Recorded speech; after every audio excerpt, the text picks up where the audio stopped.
Hai guys, apa kabar? Ikutin aku main sepeda dengan kamera Insta360 yuk.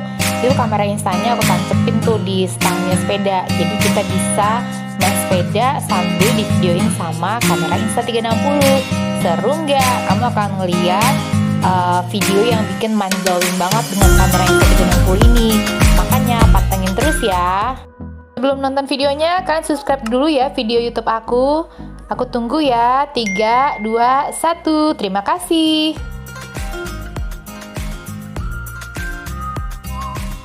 Hai guys, apa kabar? Gimana nih dalam persiapan new normal ini? Udah new normal ya, nggak siap-siap lagi. Aku harap kalian tetap pakai masker kemanapun kalian pergi ya. Kayak aku tuh lagi main sepeda aja gue pakai masker. Anak aku juga gue maskerin. Jangan pakai masker, anaknya nggak dimaskerin. Aku sering banget tuh ngeliat orang-orang nih pakai motor, bapaknya pakai masker, anaknya nggak pakai masker. Gak ngerti lagi gue. Pokoknya tetap pakai maskernya, terus hindari kerumunan karena corona itu masih ada ya guys. Hindari kerumunan, kalau makan ya kalau lebih baik sendiri-sendiri aja. Karena ada kabar bahwa beberapa orang staf di rumah sakit itu kena corona karena mereka makan bergerombol tidak pakai masker. Jadi hati-hati ya kalau makan, kalau bisa sih sendiri-sendiri aja dulu ya, hindari berkerumunan orang karena kita nggak tahu juga nih apakah benar OTG itu tidak menularkan corona, karena masih simpang siur. Bisa juga OTG ini mungkin aja karena bisa lewat bersin kan nggak mesti sakit, kita gatel hidung aja bisa bersin, atau kita muncrat kalau ngomong bisa aja kan kita nularin kayak gitu kan. Nah pokoknya tetap pakai maskernya, jaga jarak 1-2 meter, dan pakai hand sanitizer-nya. Jadi kalau misalnya kalian bersentuhan dengan orang, pegang-pegangin meja dimanapun, atau pegang-pegangin benda apa-apa, kalau kalian khawatir ya udah langsung pakai hand sanitizer-nya ya teman-teman. Dari kamar mandi juga habis beol, habis pipis langsung cuci tangan pakai sabun ya. Pokoknya hati-hati banget karena selain kita dapat menghindari virus corona, kita juga menghindari virus-virus atau bakteri yang lain dengan itu semua. Oke teman-teman, selain itu aku juga mau cerita nih. Kemarin aku lagi di rumah sakit, lagi jaga shift malam. Aku dipanggil perawat nih, diteleponin perawat bahwa ada pasien, ibunya pasien itu tidak mau diberikan obat kejang, sedangkan anaknya itu masuk karena kejang.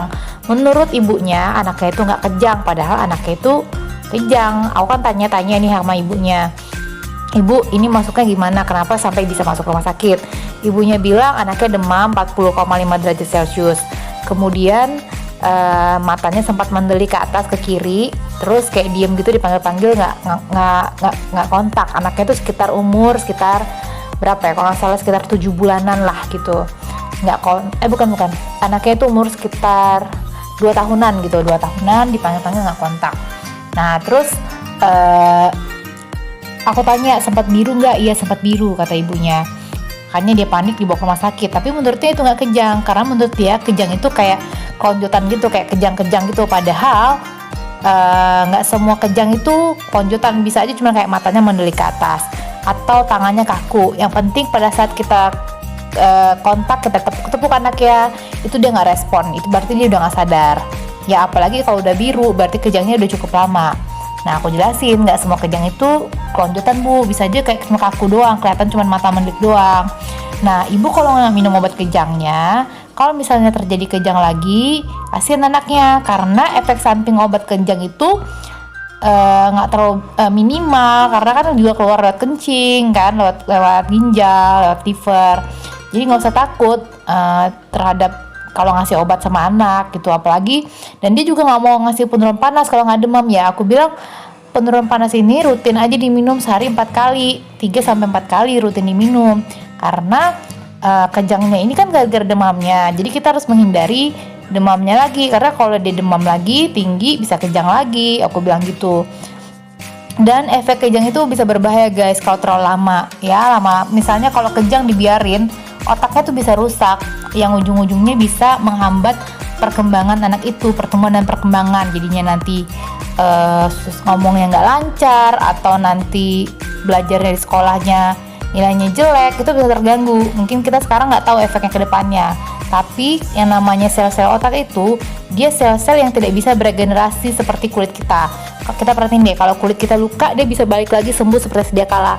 Tapi enggak dengan otak, teman-teman. Kalau misalnya otak itu rusak, dia nggak bisa balik lagi seperti sedia kala, karena dia nggak bisa beregenerasi seperti itu. Jadi hati-hati kalau misalnya anaknya kejang, jangan dibiarin lama-lama ya. Dan ikutin saran dokter untuk tetap minum obat. Gitu aja deh teman-teman. Semoga kalian bisa mendapat hikmah dari cerita aku ini.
Nonton video YouTube aku, jangan lupa subscribe, like, share, and comment ya.